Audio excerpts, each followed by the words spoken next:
You're listening to The Audacity Effect, where bold moves, real talk, and zero permission slips are just how we do things. We're Jenna and Kelly, two corporate pros building bigger lives on our terms and helping you do the same. Whether you're launching something new or burning down what no longer fits, we've got stories, strategies, and sarcasm to match. Let's get audacious. Bold moves, real talk, no permission slips. Gotta give him my all. Nobody's gonna tell me what to do with this. There is no blueprint, just my audacity. Done with permission. My dreams might need a pivot, might need a new scheme. Call it audacity effect. Are we starting? Yeah, let's start. All right. I'm totally taking some of those outtakes that I just did because there was a lot there, especially that.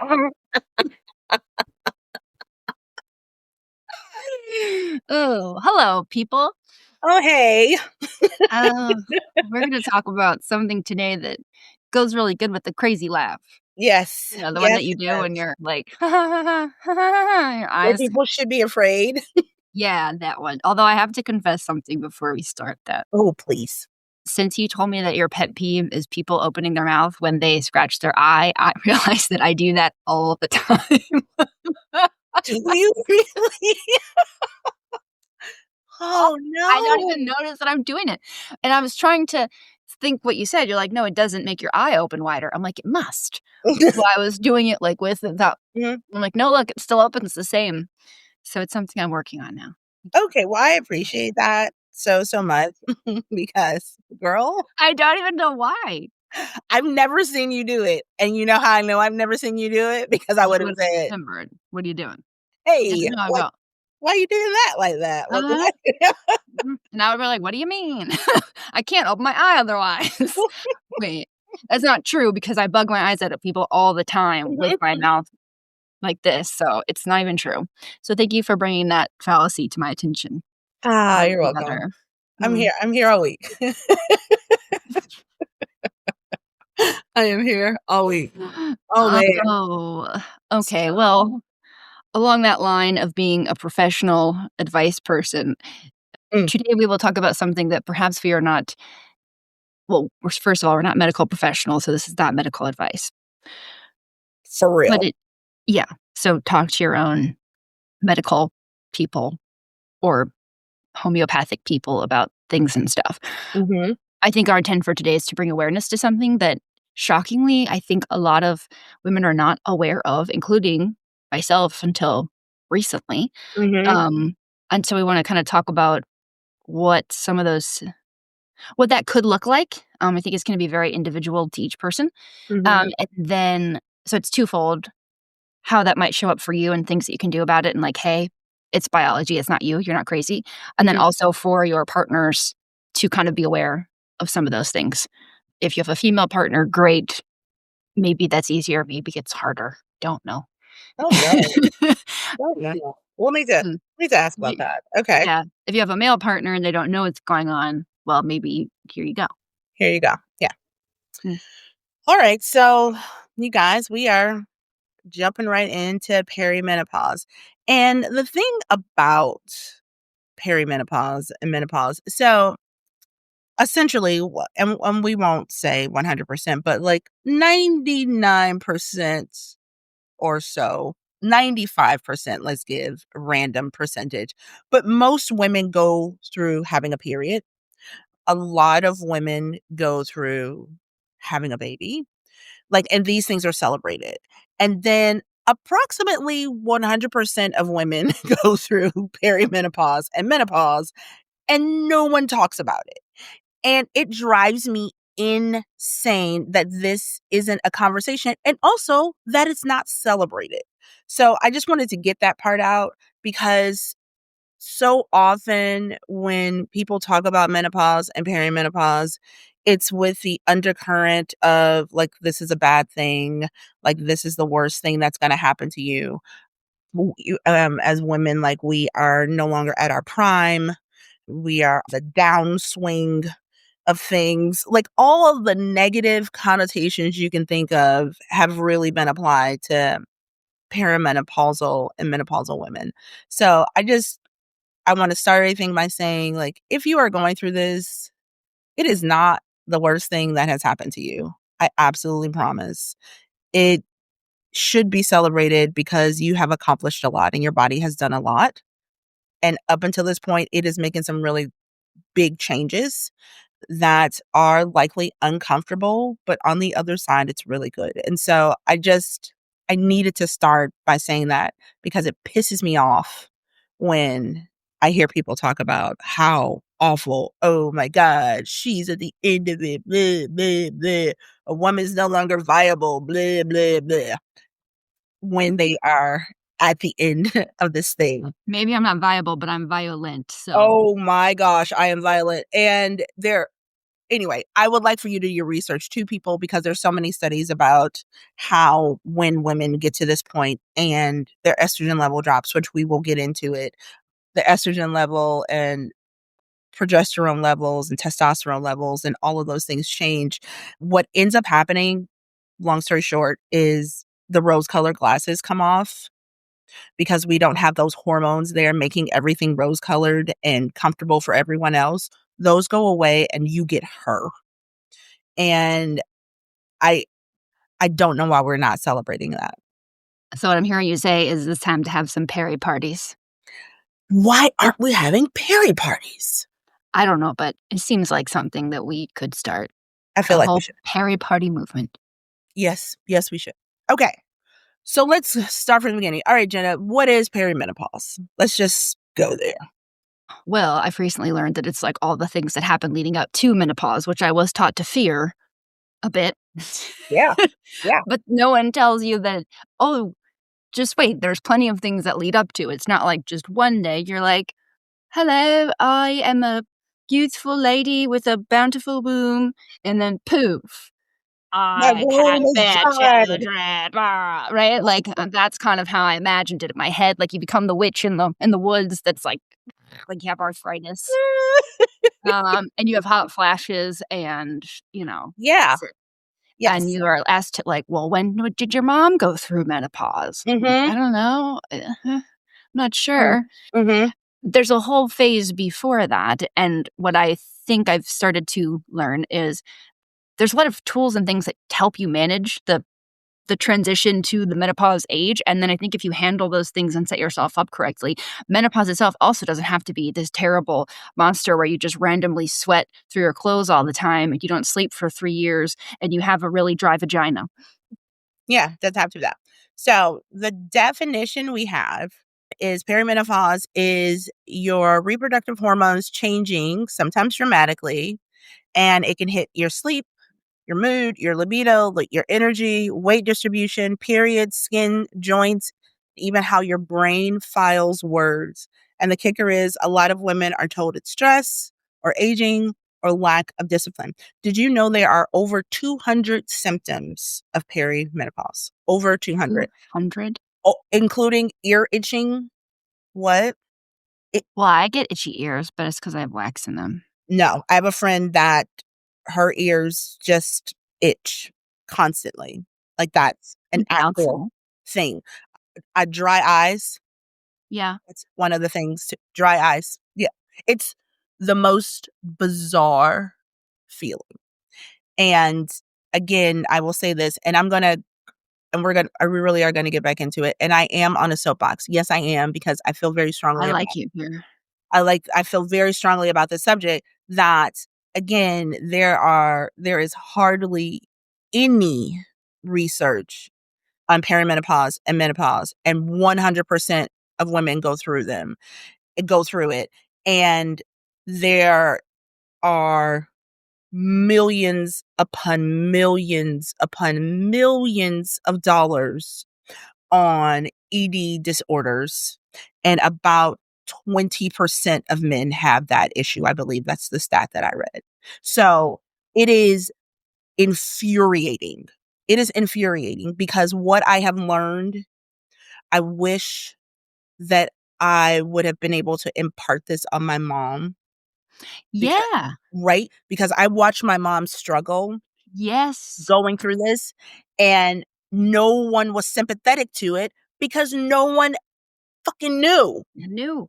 Yeah, I know. I had this conversation with my mom like a couple months ago because I will share some of like the symptoms that I was dealing with that I didn't know. I'm just because I just turned 37, so perfect. I'm like right smack in the Mhm. middle of the things, and I was telling her some of the things that my doctor offered, and she's like, I didn't know about any of that, and she had terrible menopause, and I'm sure she had terrible perimenopause, but nobody talks about it. They're just like, "Well, that's you'll just get over it." And meanwhile, I don't think that woman slept for, like, 10 years.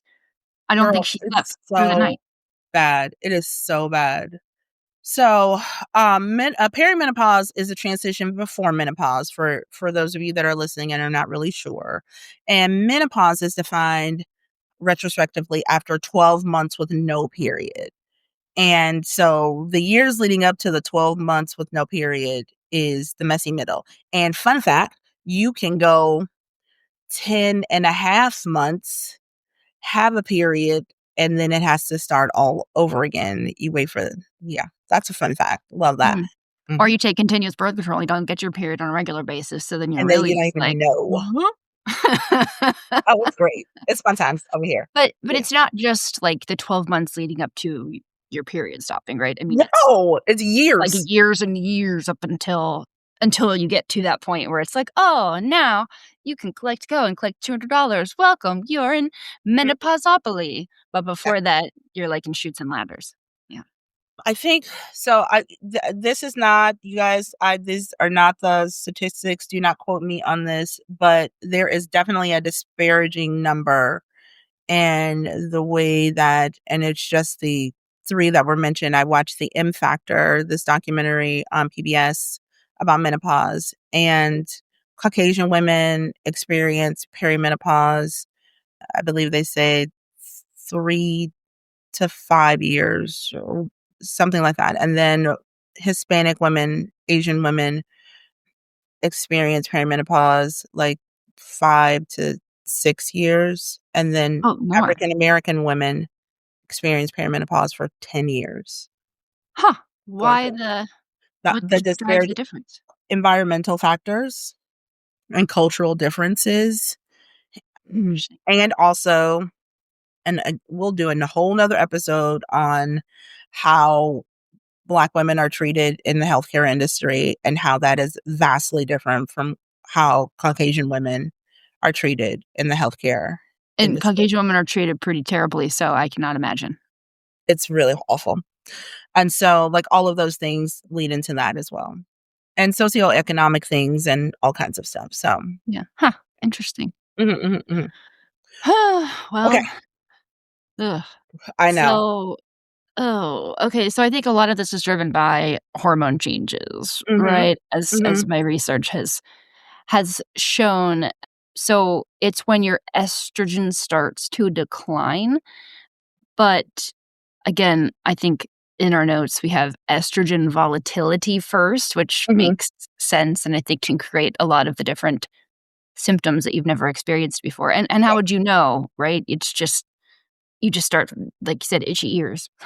And then, the progesterone declines from inconsistent ovulation. And I should have done more research on how this if you are taking, like, birth control that sort of regulates some of that Mhm, or puts some of that in your body, like, how that does or doesn't contribute, mhm, to some of the things and the stuff. Because it's I mean, if you're on birth control, it's making your body sort of think that it's pregnant all the time, kind of, but not really, but kind of. I don't know. mhm, This is not mhm, my mhm, non-scientific explanation. mhm. So, I just wonder if that I don't think it Helps. reduces symptoms necessarily, but perhaps it masks it or they look different. Like, it would be Mhm, interesting to do a case mhm. study of women in an age range that are on birth control, like hormonal birth control versus those that aren't, and just see if there's any but also it feels so individual. I don't know. I don't know. I Hmm. don't know. Yeah. Yeah, so ovulation becomes less predictable. Progesterone, which is largely produced after ovulation, those levels fluctuate. Estrogen can spike and dip unpredictably, and those fluctuations is why your symptoms can feel very random. Random and it feels, having gone through it, I've started to feel like I was a little crazy. Sure. Mhm. I started to feel like a little wackadoo Uh-huh. because something was happening, and I am fortunately very much in tuned with my body, and perhaps that's from the breast cancer, or perhaps it's because I've always just been cognizant of what my body was doing, Mhm. because it's just really important to me. But things were happening that I couldn't explain and that didn't make sense. So the sleep quality, which that's the progesterone, and the sleep quality and cycle, like that, yes. Yep. And then the estrogen, like that impacts like your temperature regulation, your mood, vaginal urinary tissue, bone metabolism, all of that stuff. So for me, the first thing was I was doing everything I normally would do, like Mm. working out and eating. That worked really well for me. And gradually it didn't work at all. And I remember telling you, like, it's so weird because Mhm. nothing feels right. Like, I could not put my finger on it, Yep. but something was off with my body. It was not reacting the same.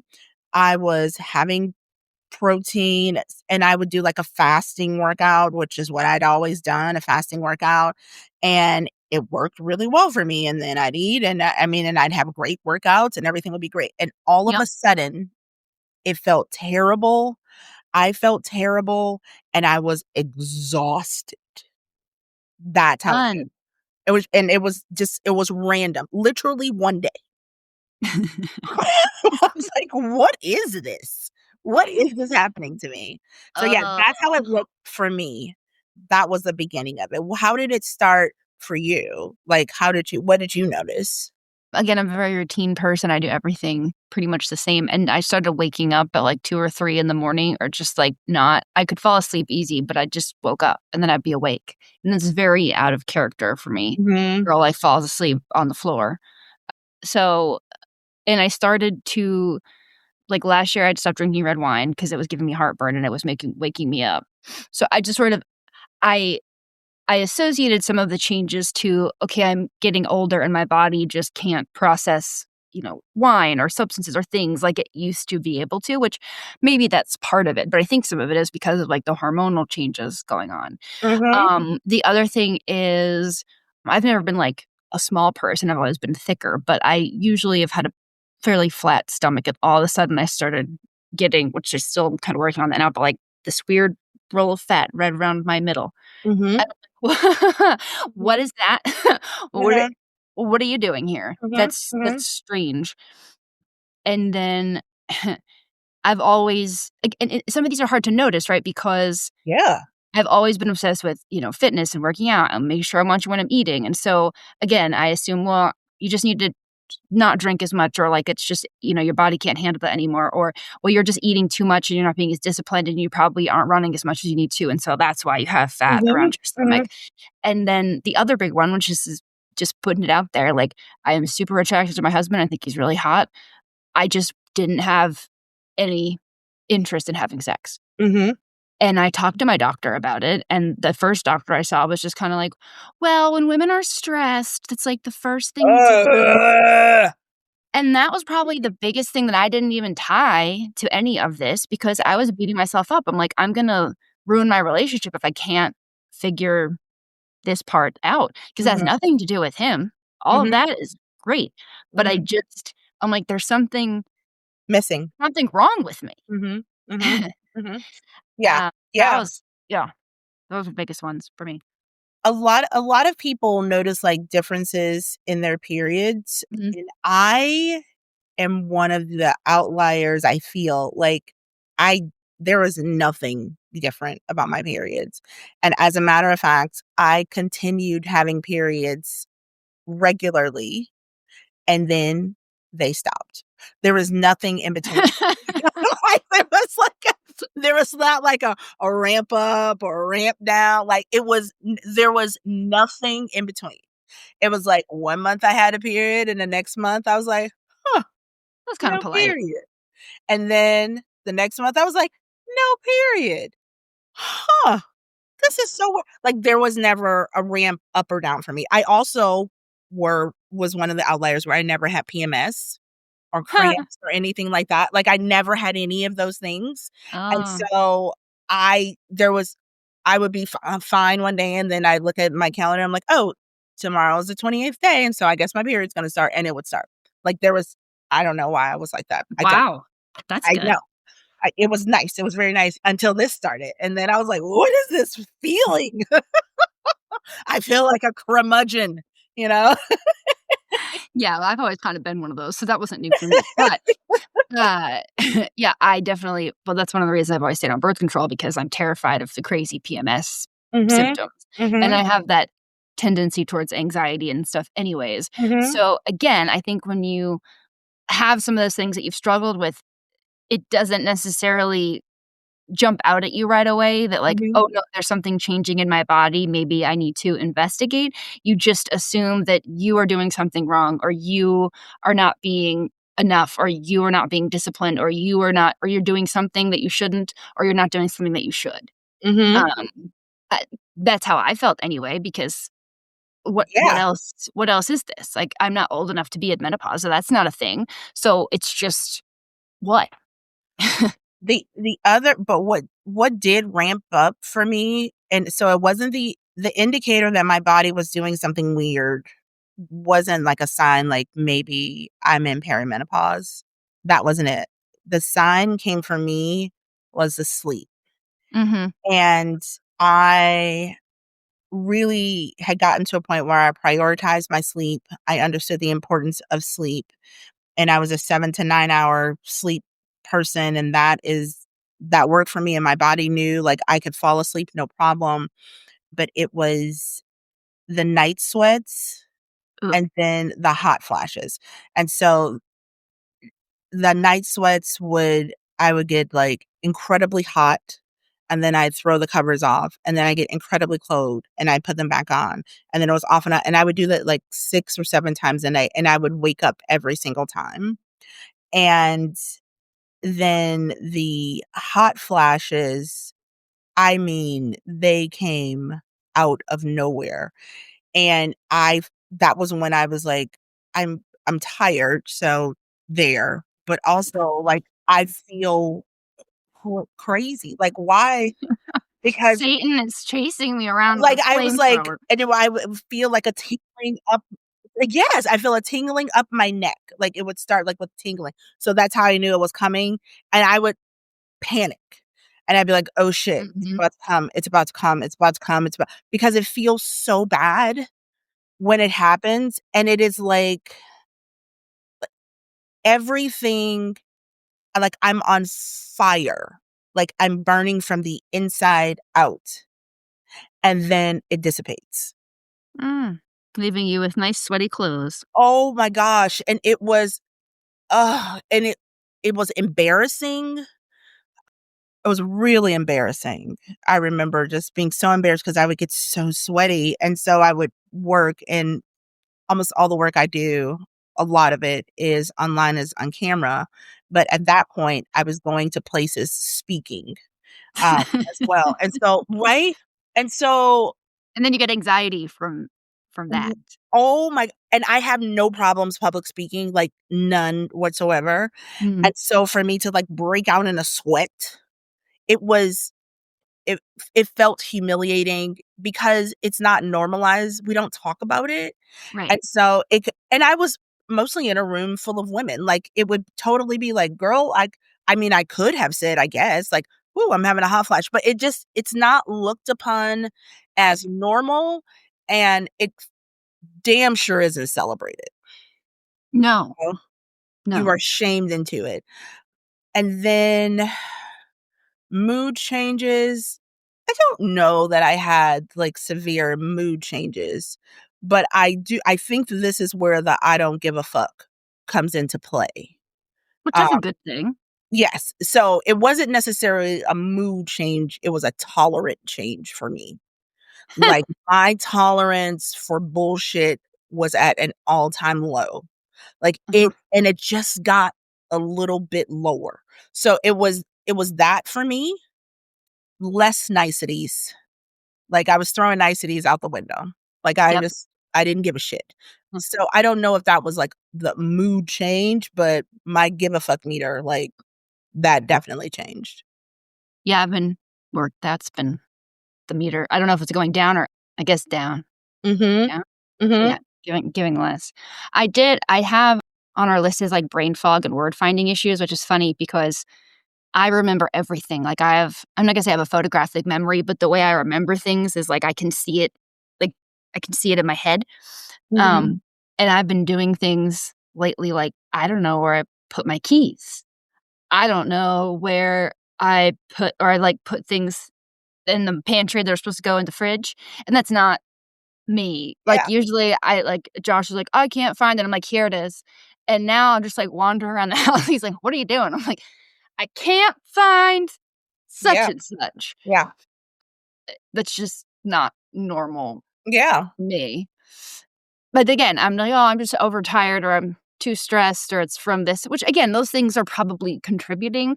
So I Mhm. think maybe some of these are because like some of the core issues are your hormones are all changing, which is affecting your sleep, which is affecting your recovery, which of course you're gonna have a little foggy brain if you're not getting all the sleep that you need. Your brain doesn't Yes. have time to recharge. So I wonder how much of it is just a lot of like how much of it is rooted in that deficit and then it kind of trickles down to everything else. Yeah. So, what is normal, Jenna, versus, like, get this checked out? Like, I think this is important, and I also before you go into it, also, if this isn't, like, normal for you, like, however minor it is, Yeah. trust your knowing Mhm. and get it checked out. But Yep. what are, like, common, like, expected things? So, according to our scholarly based research, a cycle irregularity within reason, Mhm. which we'll talk about in a minute, I think. Intermittent hot flashes and night sweats, like you mentioned, sleep disruption, some mood volatility, the brain fog, libido changes, and vaginal dryness or urinary symptoms. Those are things that are again, not unexpected as you're leading into the menopause Mhm. years. However, a lot of those things I think you can get help for, Yep. so you don't just have to suffer through them. So we'll talk about that. Mhm. So then what are some of the things and like, look, I have like chilblains on my toes, man. Like I got some weird shit. So that list is not exhaustive. I would get, like, a random joint pains, like, that was Yes. one of the things. Have like carpal tunnel bad now or like wrist Yes, pain. I would wake up will never forget, I would wake up and my ankles would be sore, and I was like, "We did our upper body yesterday. So, was I standing wrong? I don't think I was standing wrong, like, what happened?" Got up from your sleep and ran around and did ankle exercises. Or, like, randomly, my knee feels, like, all jacked, and I'm Mhm. like, "What did I do?" I I don't I remember. I I woke up. alived. Yes, like, I just like, so, yes, that is another thing too. What are some of the things that you 1000%, like, if they go through, like, get it checked out? So, if you have heavy bleeding between periods, prolonged bleeding, even if it's quote unquote normal, I think there's like iron deficiencies and things that might need Mhm, to be addressed. And then if you have bleeding after sex, that's something to go look into. And maybe if it's in like a hot minute since you got mhm, some, maybe that's normal. But if it's like a lot, because there can be things like polyps and all sorts of stuff mhm, going on. You need to get mhm. that checked out. And then if you are if you go through those 12 months of no period during menopause and then you start bleeding after, you should definitely go to your doctor as well to get that checked out Absolutely. because that's considered abnormal. Mm, Depression that's, like, ruining your life, if it's severe, if you have self-harming thoughts, that is not normal. You need to go see your doctor. mhm. Anxiety, same kind of idea. If you have chest pain, short of breath, if there's fainting going on, if you have any neurological symptoms or you're starting to get really bad headaches, unintentional significant weight loss, I would say weight gain too, because there's probably something Yeah, going on there if just all of a sudden you're doing nothing and maybe gaining a couple pounds is normal, but you shouldn't become a hippo for no reason. thyroid Um, issues are very common. Yes, exactly. And then symptoms of anemia, I think that goes back to if you're bleeding a lot, Mhm. that can be fatigue, dizziness, shortness of breath without running up the stairs. Can we go back to the fact that it doesn't matter how in shape you are, when you jog upstairs, you are always out of breath. I don't know why. The end. I mean, I ran marathons and would get up Mhm. to the top of the stairs and be like, "Ooh, I need a minute." What is Yeah, it? I don't know. I don't know. I mean, do we hold our breath going upstairs? It's embarrassing. Like, I'll run down to get a cup of coffee. "Oh, I gotta get back up to my meeting," and I am here. Yeah. What were you doing? I don't wanna say I'd rather them think nefarious thoughts than tell them I just walked up the stairs. Yeah. Embarrassing. For sure, it is embarrassing, like, Afternoon delight, obviously, what were you doing? obviously, Like, getting a nooner, what? Like, fine, I walk up the stairs, okay? God. Do you live in a tower? No, it was just no, one flight of stairs. flight of stairs, whatever. Mind your business. Ugh. Yeah. Okay, so I wanna go back to the gaslighting thing. One more thing I do wanna say about the Mhm. mood changes. This time, the perimenopause, menopause stage is where it can get very dangerous for women, and you see, like, a lot of women. Kate Spade, I'm thinking of in particular, she took her life during this time. Kate Spade? Yeah, Like the pan bag one? yeah, Huh, I didn't know that. but she was going through this menopausal stage and mood changes and all of that and, Mm, depression and all. So, if you are feeling that in any way at any stage in your life, obviously, but yep. especially this one, like, please, please get that checked out because it's a very dangerous stage for women, Mhm. with that. So, here's what I did. So, I am one of those people that I don't like, some people can function being a little sleep deprived, like, a little bit. Not me. So, I believe strongly there are a couple of other factors, but I believe strongly that this is the reason that I only had 2 children I was because just gonna say, how did you have kids? That's one of my top reasons for not wanting to have kids, because I think I would be an evil, wicked stepmom, because if they wake me up, I can't do a night of no sleep.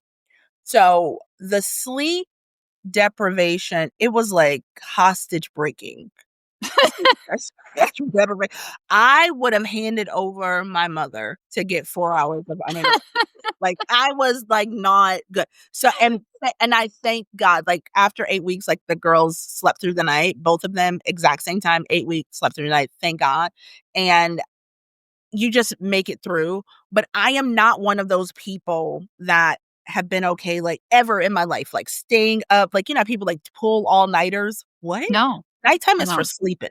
I need to I sleep, I can get up early, but I cannot stay up late. Like, I just can't. So, for me, the night sweats breaking my sleep Mhm. and the hot flashes were like, I was like, as I was waving the flag, like, SOS, like, somebody I need to find some fucking help. Like, I cannot, and it had been probably, like, 4 months, and I was like, "I can't live like this. I feel like I'm going crazy. I'm not getting enough sleep. Like, I think perhaps I might commit a crime." Like, that's how I felt.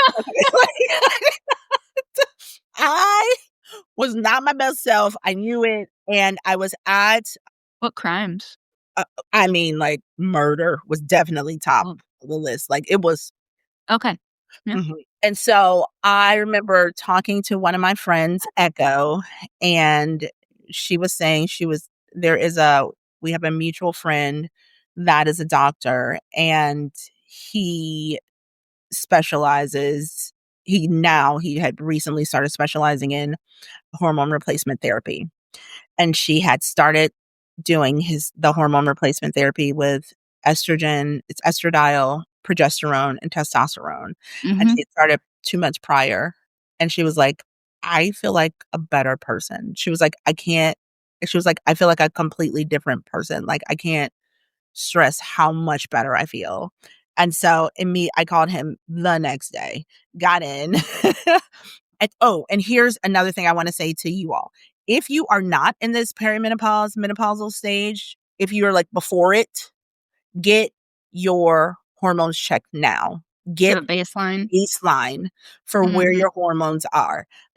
It is so important because when I went in and they did my hormone testing, like what they saw for the average numbers was like low, like in the basement for estrogen, progesterone, testosterone, all of it, just basement level.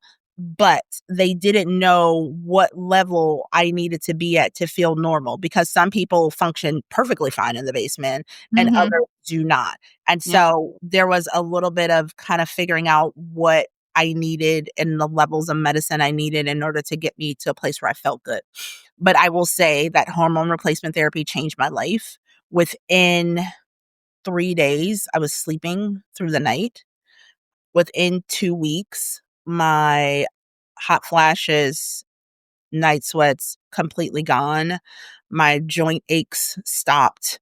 Like, all of the craziness went away, and I felt my best self, and I was able to, like, figure out, like, oh, I needed to eat before workouts and all of that, but none of that I don't even think I would have been able to comprehend that Yeah. the place that I was in. So for me, I take pills for I take estradiol and I take progesterone, and then I also do a testosterone cream.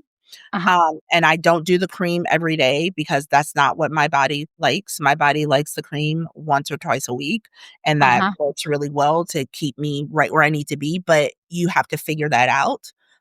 But that was life altering for me. And I cannot imagine how absolutely out of her mind my mother must have felt because I would watch her have hot flashes for years. Mhm. I Years, man. can't imagine how awful that felt. And the fact that I went through it for 4 months and truly considered a life of crime. Crimes. I did. Mm. I did. Would have Um been a good crime star, though. It would've been really good though, right? But again, there's no prosecco in prison, and so I remember this. And Yeah. I think yeah, you coulda you know run what a I cult. mean? You coulda started a cult, though. Maybe. That would've Cult been leader. that would've been Oh, something. But yeah, so we'll never it's know. important it's it was important to note though, but it's d like, the hormone replacement is not anti-aging. I wanna say that to people as well.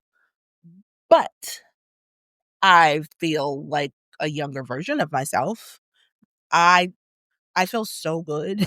Like, and now I know, like, when I'm not sleeping, that's because I am stressed. Like, that is not because of Yes. my hormones. Like, I Yeah. understand this now. Like, if I am feeling depressed, that is because of that hormone level. It is not because of my estrogen, my progesterone, my testosterone. Like, not it's not because of that. So, I think that is really, really important. And you and I talked about that a lot about hormone replacement. Yeah. Yeah, and for some reason, I think there's a bit of a stigma around it. Yeah. Maybe that like, it's like, "You take hormones?" Like, it's sort of in the camp of, like, dudes if they're taking steroids. Like It PDs. feels Yeah. Yeah, it feels like it's, like, thought of like that, like, you don't talk about it. Yeah. And the reason that that we wanted to talk about this today is because, like, if you, Kelly, hadn't told me when I'm coming because a lot of the things that we're talking about, these symptoms, they are normalized. Like, it is normal for women to have low libido. That's just how it is. It's just a Mhm. constant tug it like, "You're not young anymore, that's just you just don't care about that." And I'm like, "But Mhm. I want to care about that." Mhm. So anyway, but you were like, you kept telling me, you was like, "You need to get your hormone levels checked. Just get them checked." I'm like, "Ugh, I'm only 36. I'm only 37." Like, "That's fine." So I finally did it. And this shocking, I haven't told this to many people because it's not their business, but now I'm just sharing it for awareness purposes. I had, like, no testosterone, Mhm. which is funny 'cause like, no one would no one would suspect that in Miss Bossy Pants over here, but that was the case. And there was a couple other things that had to be adjusted, and so they gave me some topical creams, we've been experimenting with that, and there's other things that, you can escalate Mhm. from there, but I'm just gonna say that that's helped a lot. Yes, Me it's too. crazy. And it's like, "Oh my god," like, okay. Yeah, Okay. So yeah. it's not like you're not taking a shortcut or a It's not cheat code. yeah. Yeah, it's not like, and again, I don't have any problems with the weight loss drugs, just to be clear, but it's not, it feels like people would look at it again, it feels like the same sort of stigma as like, "Well, she lost weight. I bet she took weight loss drug," like, as if it doesn't count Yeah. or something. Like, I'm sorry for making myself feel like a normal human again. If you have an infection, you take an antibiotic. If your hormone levels are not balanced and we have the ability to balance them, why wouldn't we? Why wouldn't we? Why wouldn't we? And so one of the things that I know for sure, so in speaking to, like, I had a doctor that I really respect, because I did the research before I did any of this.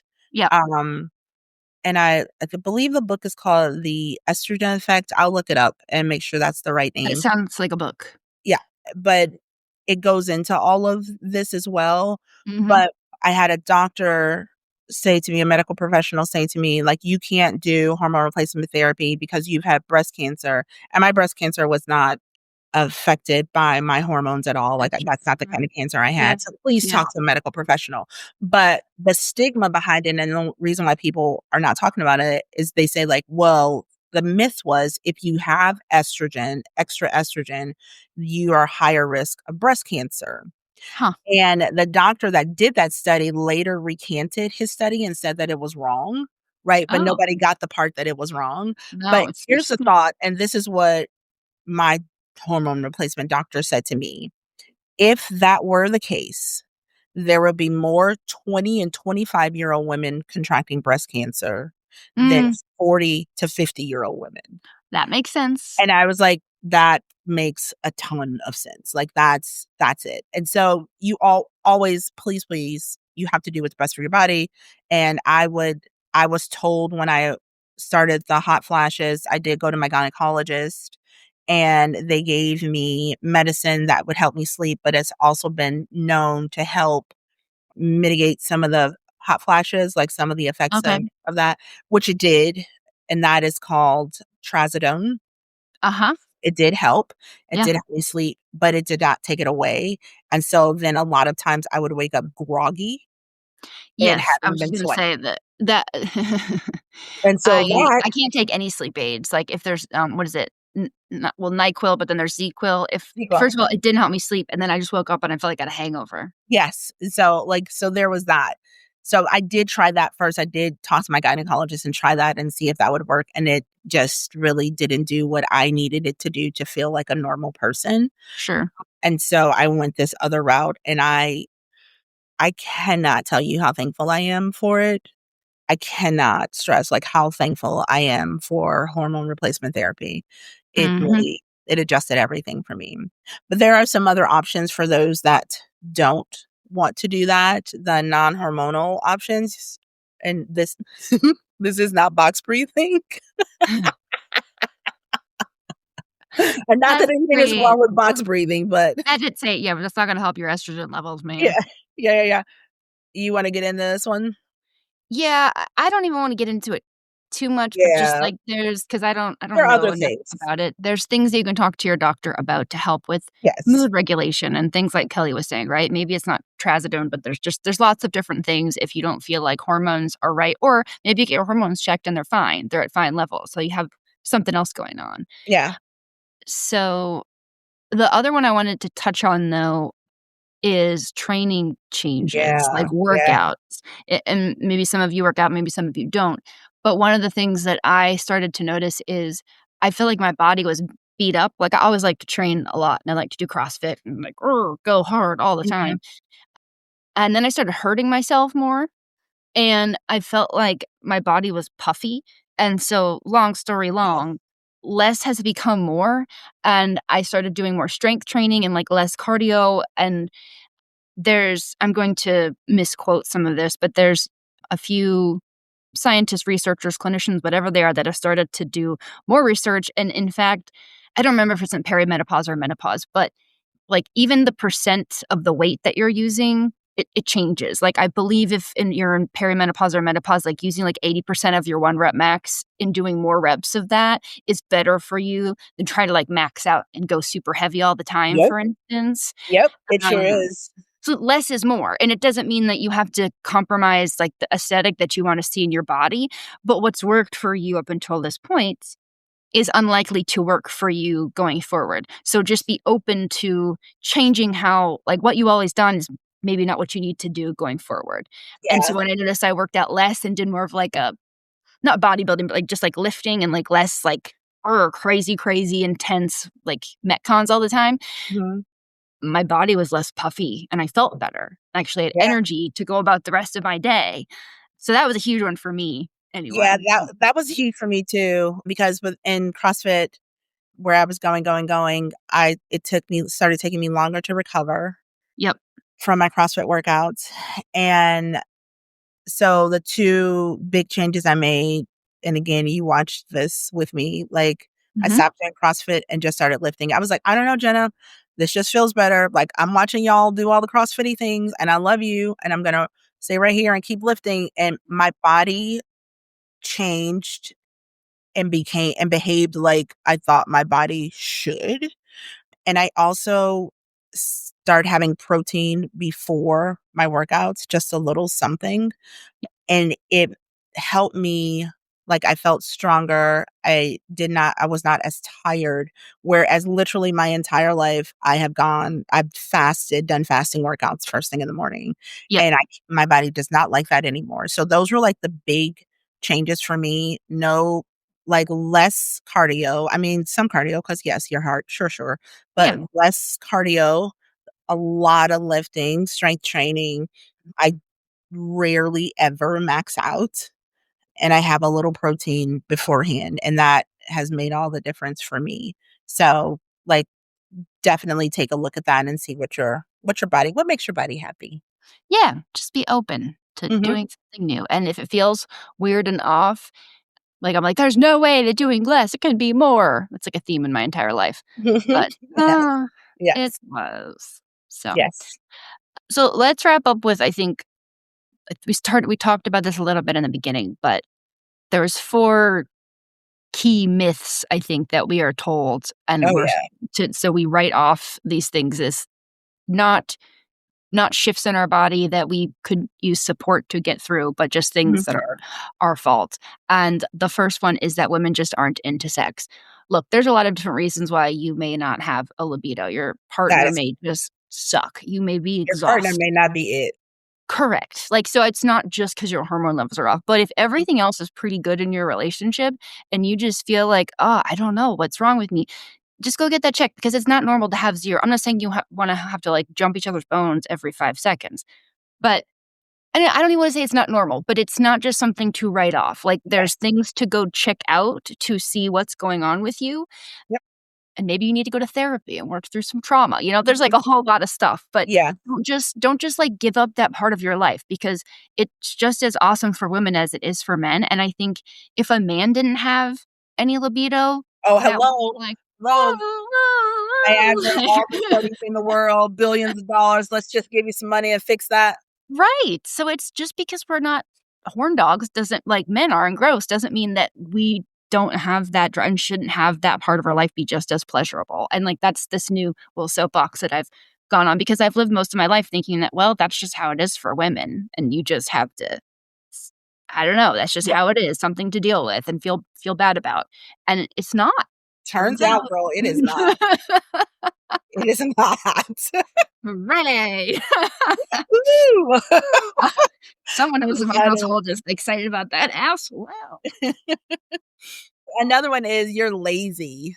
Ugh. So, if you're waking up with night sweats and your mood is shit, and I mean, it's not necessarily that you're lazy, you are dysregulated. Also, if you wanna rest, they can fuck all the way off. Rest too. Like, Rest.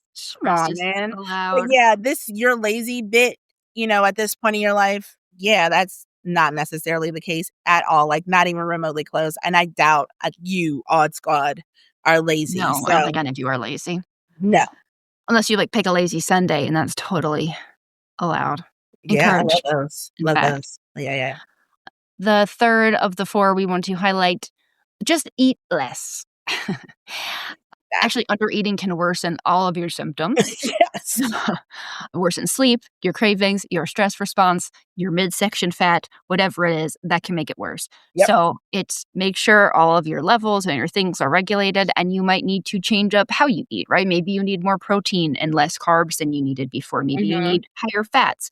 And maybe you do need to eat slightly less, or you can't, not even less, but maybe your metabolism is not going to let you get away with eating a whole pizza on a Saturday night like you used to when you were 20. But I literally remember people, like women when I was growing up, and they're like, well, I can only have this tiny little bit now because I just gained weight so easy. And I'm like, I don't want to get old. I'm hungry just thinking about it. Oh my And gosh. eat I like a half a cup of oatmeal and 3 nuts. like, girl, I was around Ugh. I'm trying to say this in a way that I stopped myself. I was around 3 small framed white women.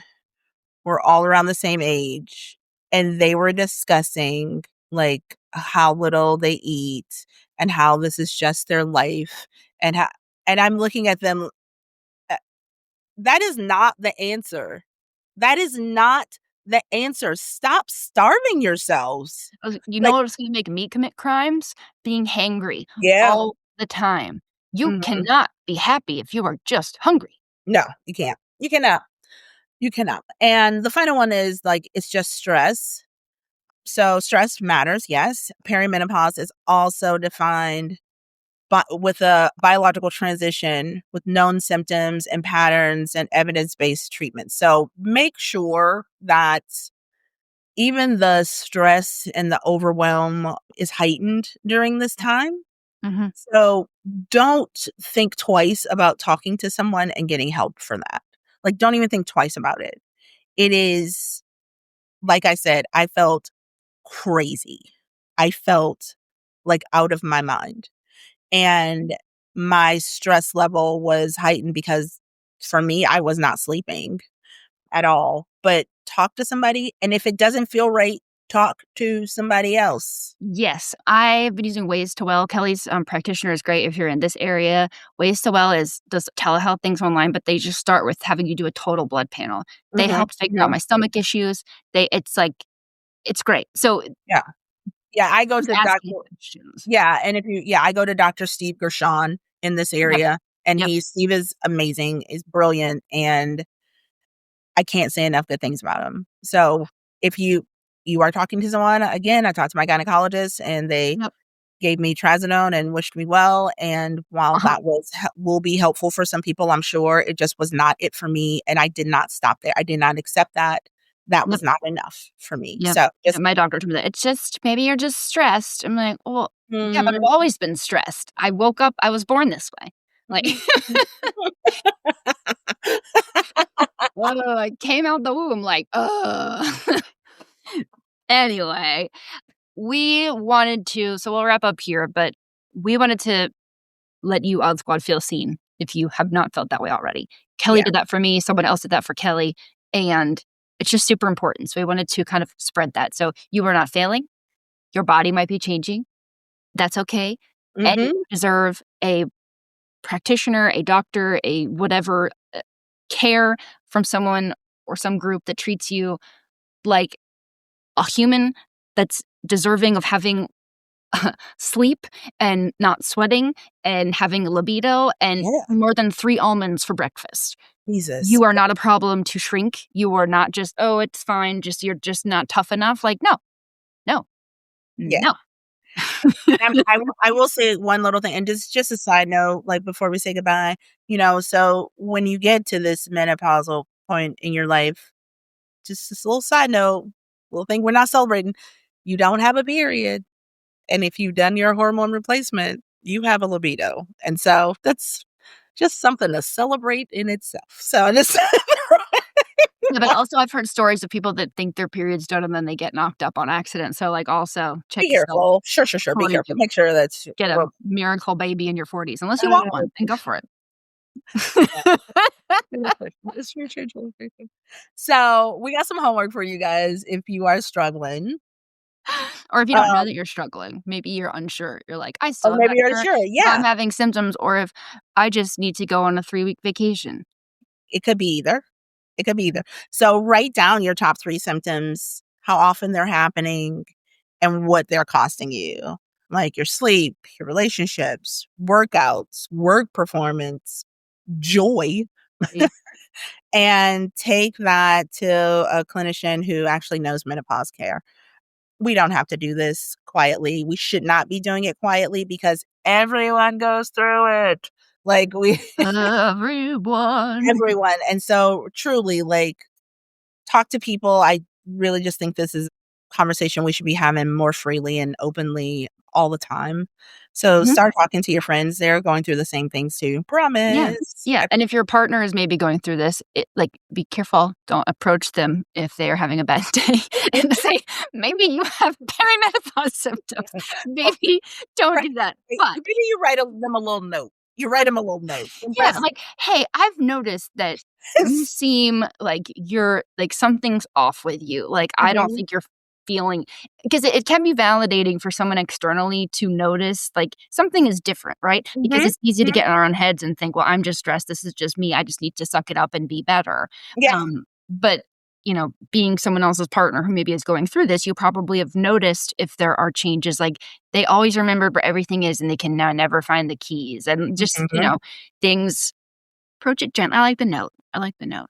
A little note probably is gonna be a good thing, I because love you so also, much. Are if you your okay? partner is going through this, their give a fuck meter is tanking, I'm telling you right now, and so Yeah, just and you might get the answer that, "I'll tell you what's wrong, you." so be careful there. Proceed Careful. with caution. Maybe wear, like, a helmet. Um, This is fun. We're gonna have to do more today. Yep, I think so. So hopefully this was helpful, or keep it in your back pocket for later, because if you're a female, it's gonna happen to you at some point. Woohoo! Yay. Remember, Yeah, Perry party. yes, berry parties. That's gonna be fun. Love those. All Right. right. Later, taters. Bye.